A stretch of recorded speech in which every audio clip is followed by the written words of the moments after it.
Good to see you.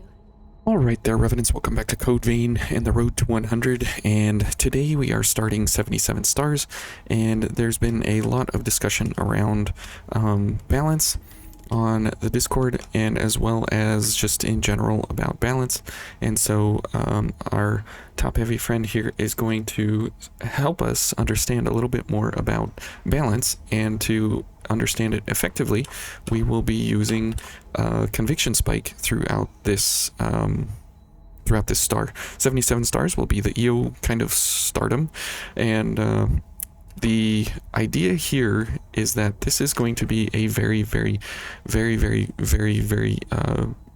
skill ceiling induced run, and so I implore you guys to, kind of follow along.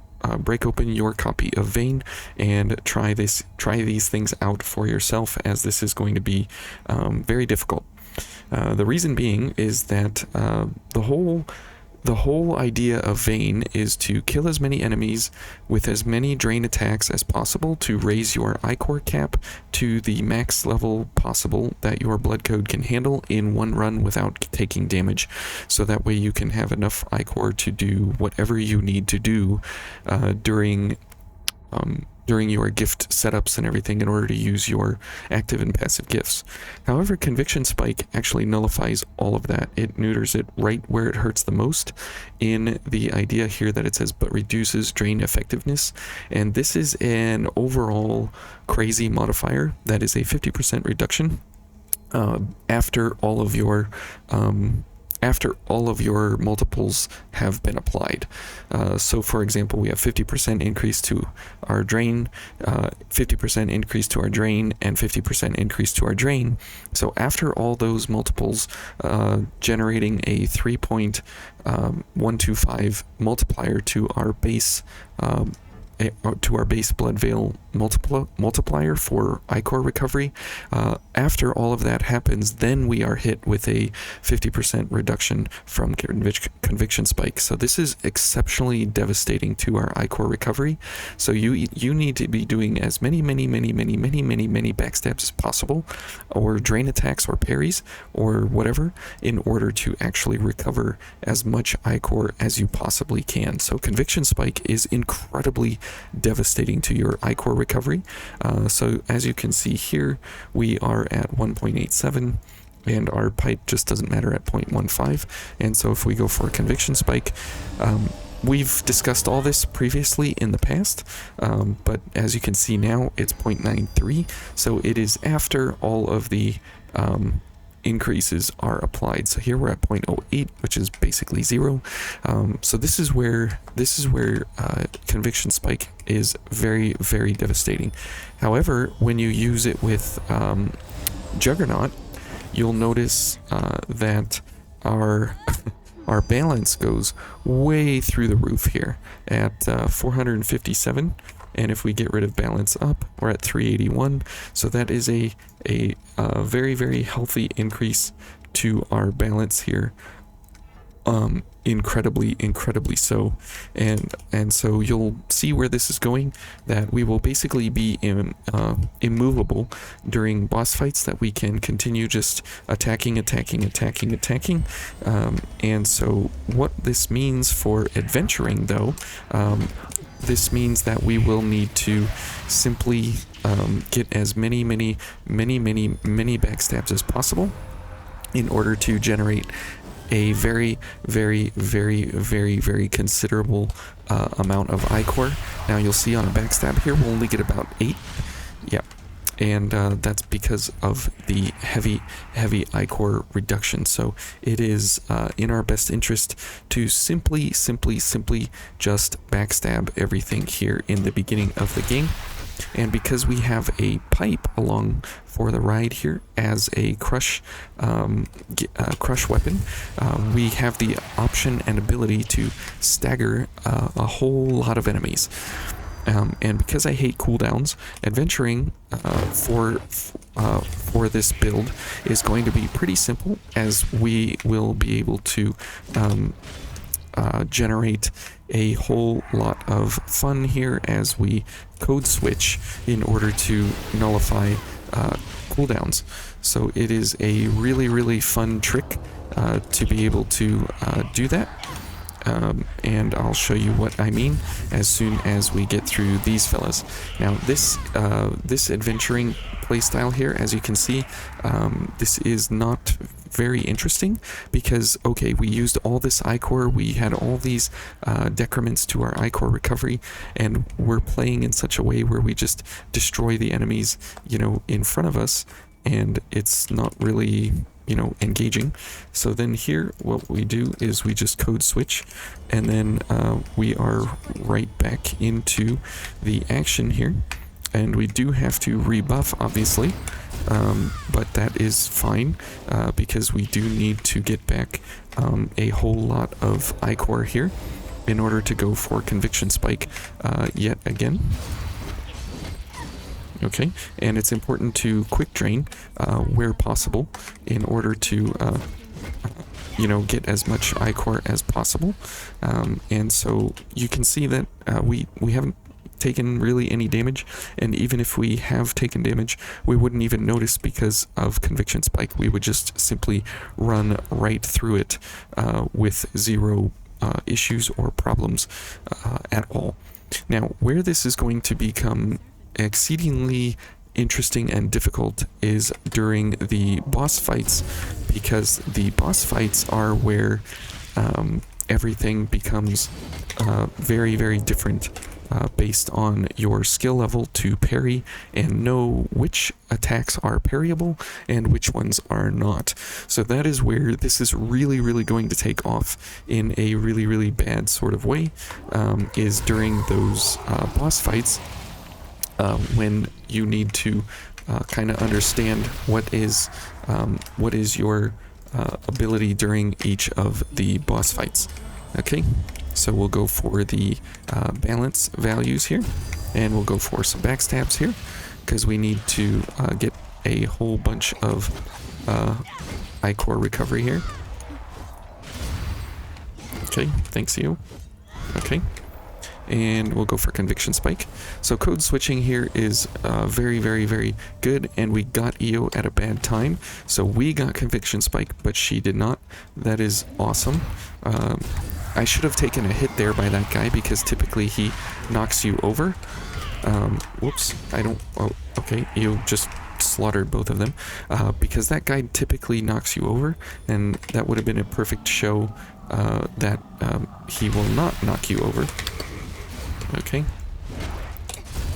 and the reason we're taking these backstabs so seriously is because if we don't have enough iCore when we code switch, then we won't be able to you know, get our gifts up and running again.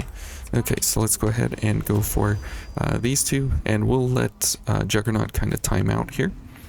And we haven't really taken a hit yet, so we haven't seen Juggernaut in action. Okay, he was just going nuts here. That's fine. We've got 20 iCores, so this will be kind of the icing on the cake here, and then we'll code switch, and then head back to our original blood code. Actually, we're right here at the missile, so no worries. Okay, so we haven't seen a hit yet where we get you know, tanked in the face. So we've got this big boy over here who typically flops you around pretty hard. So let's see what our balance looks like for this fella, and we'll go for a drain activator so we have a good amount of iCore recovery here. Okay, so go ahead and tank me, and you can see there we still get knocked around even with this huge amount of balance, and that is where, you know, some of the moves in the game just simply are you know, unblockables or unusables in such a way that you know, you don't want to get hit by them. Typically it's like power moves or some kind of overhead is usually what the moves are that knock you around pretty hard, but beyond that, just kind of like regular bullet shots or attacks or different things like that, those are pretty stable to power through, and they don't really stand too much of a chance. Okay, so let's go for all the regular things, and we will I-core up on this fella, since he's pretty easy to I-core up on. Okay, we'll go for a drain activator.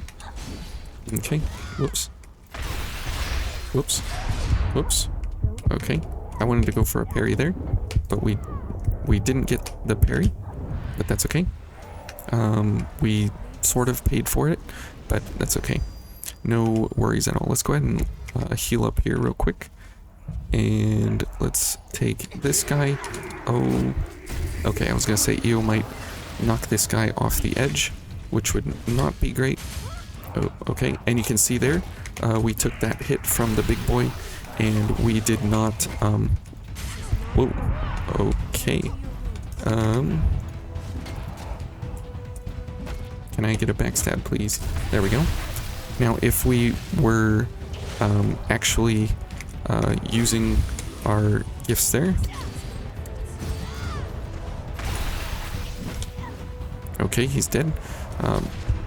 So you can see there, we were able to continue going through the animation, even by getting shot because of having a huge, and same thing there, we were able to power through his attack, because typically that attack will knock you around a little bit, and so you're able to power through that attack no problem, because of Conviction Spike, Balance Up, and Juggernaut doing so much incredible balance value for you that you can go through pretty much any of the smaller, lower tier lost attacks with zero issue. Now, as we get into the Oliver fight here, the important thing is to parry, parry, parry, parry, parry, parry, parry, everything that's not an overhead. So anytime, well, there's one overhead you can parry in his first phase, but that's kind of irrelevant. And so just the jumping overhead you can't parry, and anything overhead in phase 2 you cannot parry either. Okay, so let's go ahead and whoops, okay, well, we just killed him. So we're bringing the pipe, obviously, because, like I said earlier, we want to get as much stagger on the enemy as possible, and since we only have 2 crush weapons in the one-handed sword tree, I figured it would be enjoyable if we went for this kind of playstyle, since we're talking about parry and everything. Okay, ew. Whoops. Okay. Okay, he just literally could care less about anything there. That's fine. And you'll see that versus Oliver, deft parry will absolutely come in super handy. And you'll notice that parrying here versus enemies is not as predictable or as exploitable, kind of, as a boss is. So we will make sure to kind of highlight as much as we can here versus the Oliver fight. And we do have a couple of things up and ready here, so we'll go for Royal Heart, we'll go for this, and we'll go for Conviction Spike here in the first phase, so we have a chance to optimize code switching during the fight. And let's go for a Drain Activator to make sure that our parries are having as much success as possible. Okay. Okay, Oliver, this is, you cannot parry that. Alright, this one you can. And this one, well, that one is not. Okay. So, let's go ahead and heal up. And let's go ahead and slap him a bit. That was a parry point. Unfortunately, we missed it. Okay, here we go. Good. And let's get this going. That one is parrying, but I missed it. And you can see that we did not really take too much damage there. Oh, okay, and we didn't get staggered there either. Also because we were focused, so very good. That one you can parry. Okay, and let's go for this one here. Okay, now we are over, so let's code switch. Let's get this going. Now this is going to be kind of tough. Oh, okay. Those are overheads, so those are complete no-nos. See, and we can stagger Oliver, which is great. And parry that for sure. And parry that for sure. And we do need a little more I-core here, so we'll go ahead and continue. Oh, see, he got sick of attacking me. Oops. Okay. Okay, good. We are almost up to values here. Oh, overheads, so definitely need to get out of the way. We'll go for Conviction Spike. Now we need a little bit of I-core here. Oh, overheads, so we'll go for some attacks here. And you can see our I-core recovery is abysmal here, but deft parry there, coming in clutch to give us some I-core, or some stamina.